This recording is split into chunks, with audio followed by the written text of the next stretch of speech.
It's really hard for people who haven't experienced violence to understand the depth and the breadth of its impact. Women can't be free to live their lives if they're afraid in their own homes. It's across every religion, every culture, every class, including the Jewish community. I had a good face out into the world, but at home it almost felt like being, a bit like in prison.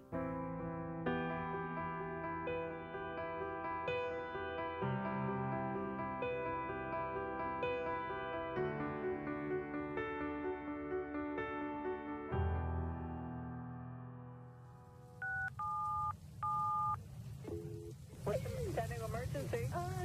My mommy and Daddy are having a fight. Is she hitting her? People should not sleep with one eye open. We deserve better. Our loved ones deserve better. Our children deserve better. Our communities deserve better. And that includes, of course, the Jewish community. In 1992, Partners Ending Domestic Abuse came out of a desire to be active, to be an advocate, really to be an advocate. I also noted that in the Jewish community, it was not an issue that the leadership wanted to bring to the fore. When Sissy and I first started to talk about our work at Shalom Bayit, she was, I think, really happy to see that there was a group doing this in the Jewish community. Our goal in the very beginning was simply to break that long-held silence and belief that abuse couldn't happen in Jewish homes. We would be told by rabbis, this isn't a problem in our congregations. Jewish leaders would say this is not a problem in our communities.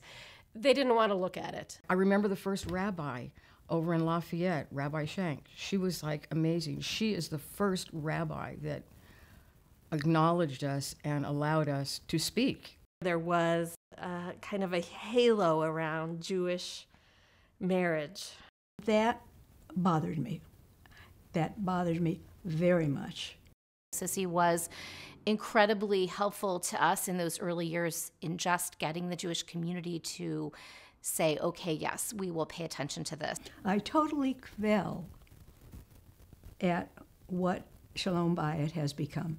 We've created a community now where people feel safe coming forward within their Jewish community and saying, this is happening to me, and now I don't feel alone.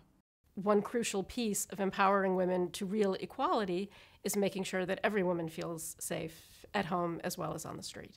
Now we have a rabbinic advisory council with 80 rabbis who endorse our work and work together to bring awareness of domestic violence into every congregation and Jewish agency in the Bay Area. When rabbis preach about topics that might have been taboo, people do come forward with their stories. In order to stop the cycle of violence, we also need to be reaching out to youth and how we educate our children. Getting into the day schools, getting into the summer camps was very important to raise awareness about dating violence and domestic abuse among our younger kids, boys and girls. I mean, that, to me, was probably one of the most important things that Shalom Bayit has ever done. Love Shouldn't Hurt is a dating violence prevention and healthy relationships education program targeting 6th grade all the way through college students. They learn from Zafira in a brilliant, accessible way how to know when something is off or wrong, how to break off that kind of relationship that is not healthy for them, and how to know what to look for in a great relationship. I actually tell a story of a young girl who named her cell phone her electronic leash because that's what it felt like.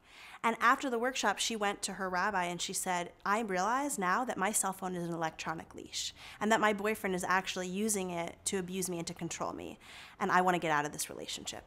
If I had attended a Love Shouldn't Hurt workshop when I was a teenager, I think it would have changed the direction of my life.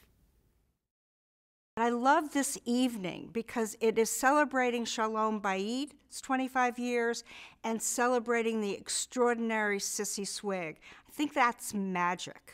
Sissy leads always by example, and through her leadership, she has made a lasting difference in the lives of the people of our community and across the country. It takes a particular kind of person, when it's not all that fashionable, to speak up for the rights of all. She could take an issue like domestic violence and convince the entire world that this is something that they really want to get behind because it's going to make women stronger. She can walk in so many different worlds and neighborhoods and bring people together. Her contributions have been outstanding. She's been an extraordinary leader.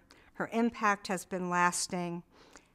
Sissy, you're one of my heroes. Toda Rabbah.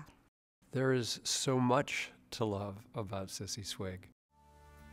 She is truly a great lady. We absolutely wouldn't be here without all the advocacy and partnership that Sissy has given us over the years. She has underscored the enormous importance of Shalom Bayit. It's a matter of not just talking, but doing. Until no one is hurt, Shalom Bayit needs to be part of our community.